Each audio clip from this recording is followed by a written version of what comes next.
everybody, it's Dot. I wanted to clarify some things about the revised syllabus.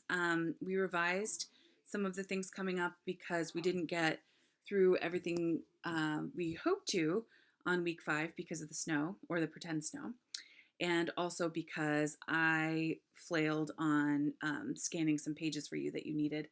And so that's something I'm going to do for you today. So this is week 5. We did this class.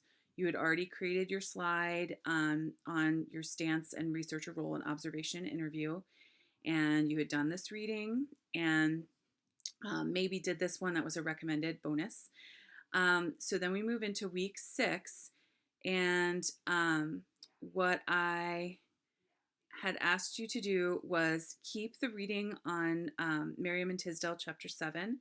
And then I added this Glesney chapter that I sent you in the email I sent right after class.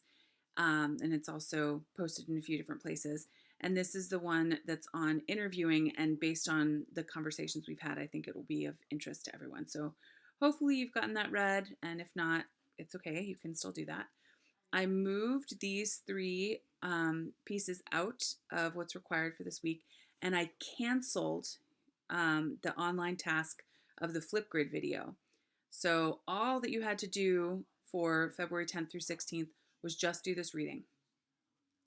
Then for week 7, which is the week we're currently in, and due on the 23rd, the online responses to Flipgrids are canceled because there weren't any Flipgrids.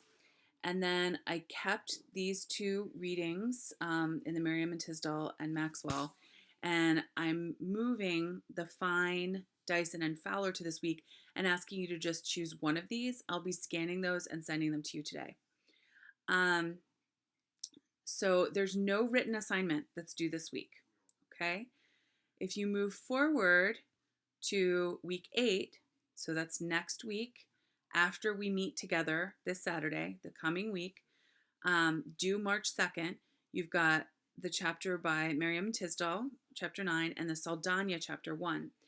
And that's when I'm asking you to do this single assignment. It's a 2-page paper response to a prompt that I sent you, and I'll revisit that again right now. It's more reflective, it's less formal than the paper you did for me earlier in the term.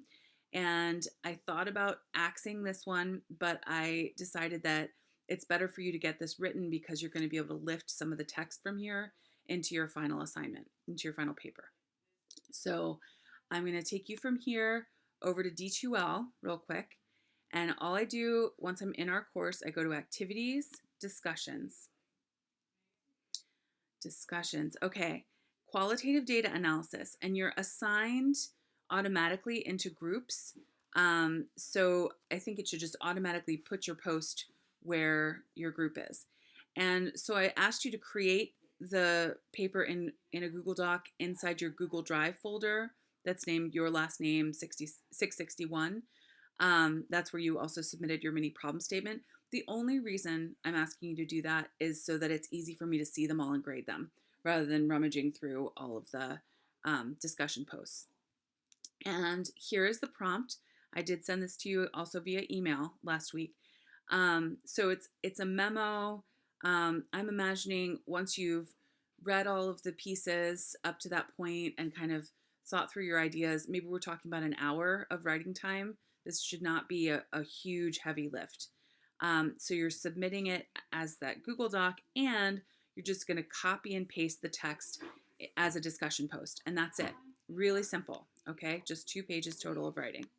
So then the following week, we're going to be doing online responses in those discussion groups. So the point is to kind of dig in and have a meaningful discussion about your ideas about analysis. So please don't turn it into a hoop. And that is for March 9th. The reading is just a short 23 pages in Saldana that'll deepen your understanding about analysis and will probably inform this conversation. And I kept that light because you do have your presentations due March 9th.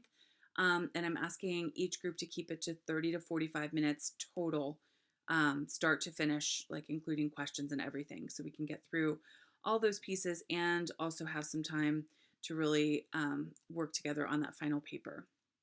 So then I cut this Maxwell reading and moved it to week 10. Week 10 is March 16th. That's our last in class meeting. I'm asking you to read these pieces. This one here, the appendix, I made required, and this chapter 10 I made optional.